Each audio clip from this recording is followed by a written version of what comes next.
You're watching Rurouni K95's anime review on Fancy Lala. Hi Ruronis, this is your pal Rurouni K95 here. Today's anime review, we get to cover a 1998 anime series. For today's anime review is Fancy Lala.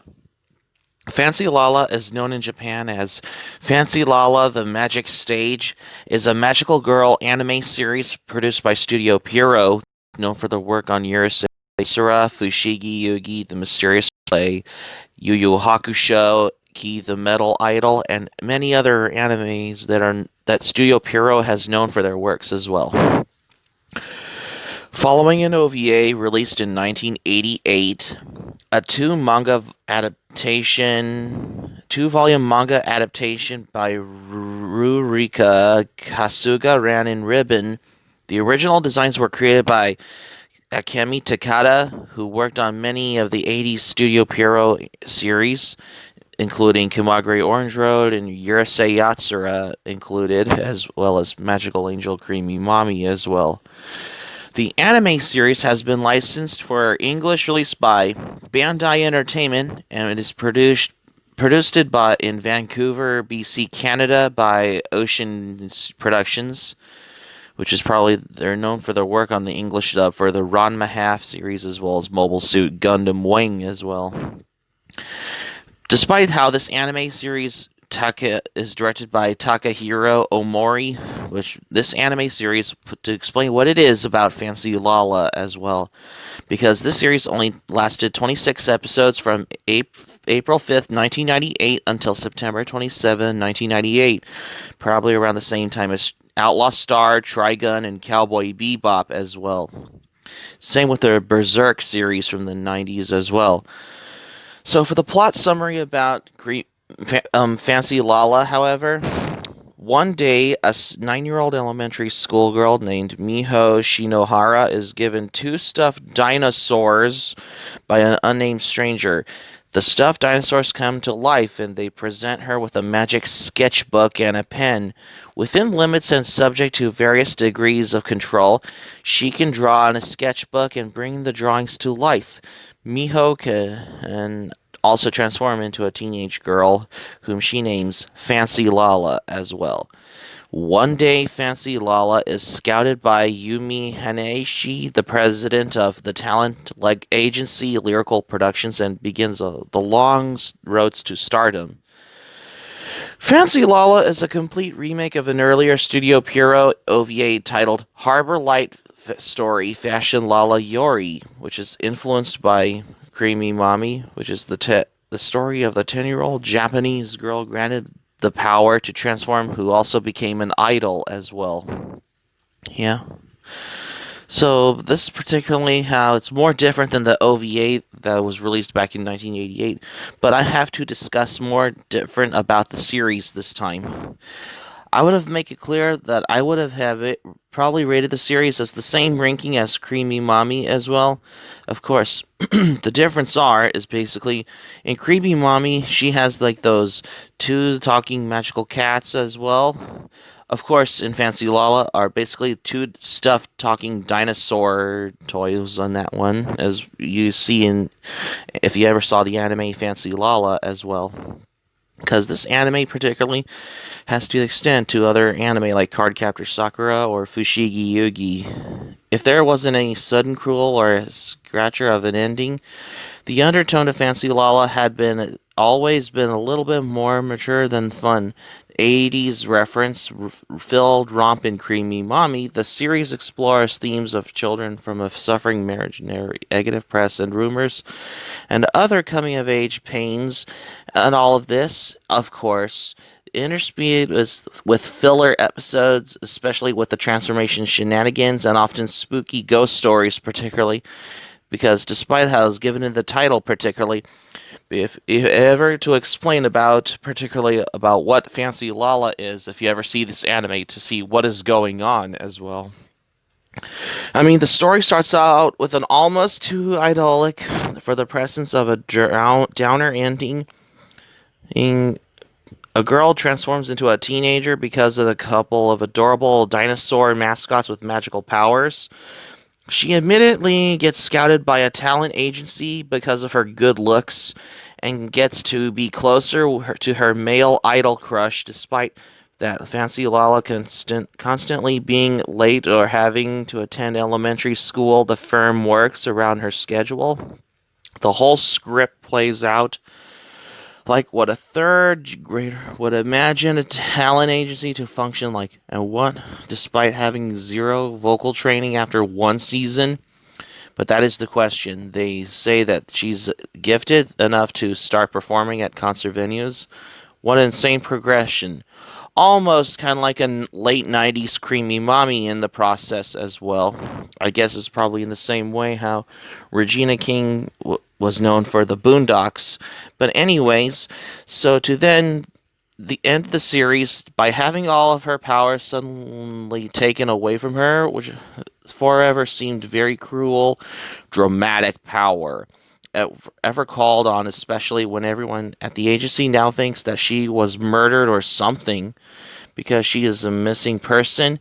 It even makes it on the news that the idol singer named Lala has gone missing. Miho's mother is the talent supervisor, so hearing about it at home torments Miho more. And not only that, but when Miho tries to transform using her fusion of her magical sketchbook and her dinosaur buddy's powers, and the effect of it is that her small friends disappear, never to be seen again, none of the less. The series implies that she can become Lala again in a few years after she's grown up, but what is she going to say? She's been a missing person for half of a decade by that point, and she's supposed to just resume her job as a singer like a nothing has ever happened. I guess she could introduce herself with a real name and just write off the uncanny resemblance as a coincidence. Or has the mysterious Mr. Fushigi taken away her powers? Yeah, speaking of which, the character name Mr. Fushigi, not to be confused with the anime name from Yuates, which from what I know. But anyways, he has taken her powers to force her to focus on her dream of being a comic book artist. I don't even know. And then her makeup artist reveals that he was once greeted by the mystery man and given magical powers too. What was even is an ending? Well, that is a good questionable reason. On a positive note, I really liked how practical Miho's transformations were in the most magical girl shows in general, unlike any others that'll create the stand of test of time, but it'll bring you to the less for the satisfactory results as well. Just form over the girls' bodies. Oh, but Miho, however, has to first transmute the outfit out of a paranormal paper and then transform into an adult to manually put the garments on. Almost kind of like late Creamy Mommy if it was in the late 90s as well. It was entertaining to wonder how Miho was all going to pull off the switch since it was harder and has less plot conveniences than a typical Maho shoujo series. And the fact the magical mascots are just shrunken dinosaurs was really rad. They are usually cat or dog-like creatures. So the dinosaur angle was original as the twist of Caribos, almost which is particularly in the Cardcaptor Sakura series, actually being a Cerebus-like beast as well. I mean, there's something different there. Like you see what is going on in particularly Fancy Lala, like Miho's friend-enemy relationship with her rival named Miki Umeno. Their dynamic was interesting, and how much Miki adored Miho's mother was really sweet. I mean, to ever called on, particularly how to expect what is going on in the series if you ever see this anime series. Though his original Seiyu is really talented, it was just two children getting on each other's nerves all the time. If you ever watch the series, you explain to yourself like, "Gee, if this is questionable, then what is going on?" Particularly, which is sticking to the results where set back something what is going on at this point. at this point as well at all, particularly for Fancy Lala.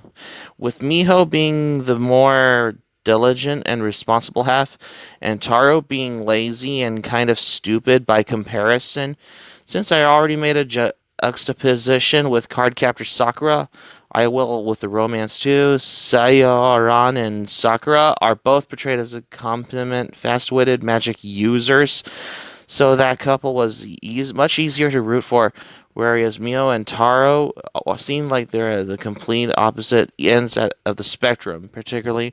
But unlike any other anime titles in general, particularly that will particularly have to creative work that'll stand the test of time, they have done this on every certain anime series as well. Yep. Two are less than the satisfactory results.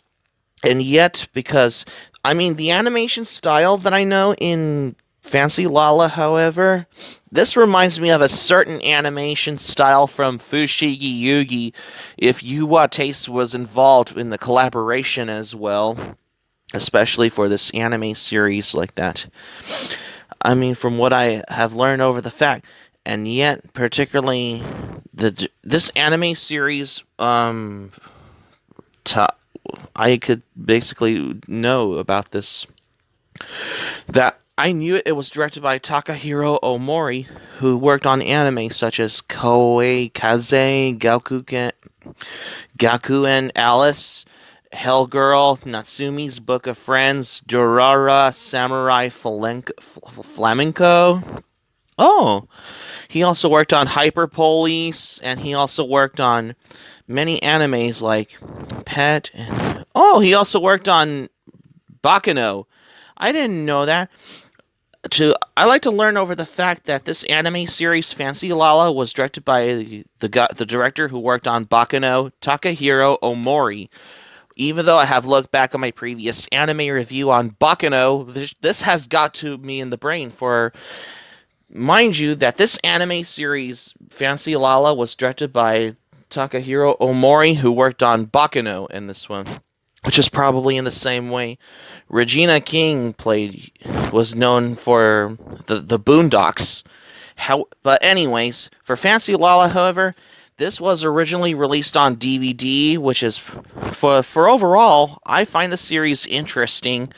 I mean, particularly for Fancy Lala, however, I mean, this was licensed for Bandai Entertainment for an English release in 2001, and it was dubbed in English at the Blue Water Studios. And the series has been released on DVD, and it's only distributed region 1 outside Japan as well. Yeah, because I'm surprised that this anime series looks like something I'm thinking pretty. I mean, this was only released on DVD by Bandai Entertainment for Fancy Lala, however, because it only has 26 episodes on there. I mean, can you imagine if Sentai Filmworks or Discotek Media would have gotten the license for Fancy Lala series? That'll be awesome if Sentai Filmworks would have gotten a hold of, or either Sentai Filmworks or Discotek Media would have licensed the series, then that'll be awesome, and it should have a better remaster quality if it needs to have a Blu-ray release as well. If you haven't seen this, I highly recommend you to check it out. If you can watch it on TBTV, or if you can get it on DVD that is released by Bandai Entertainment. So that's going to be it for my anime review on Fancy Lala for today's anime review. Thank you for watching, but before we go, here's my thoughts on this.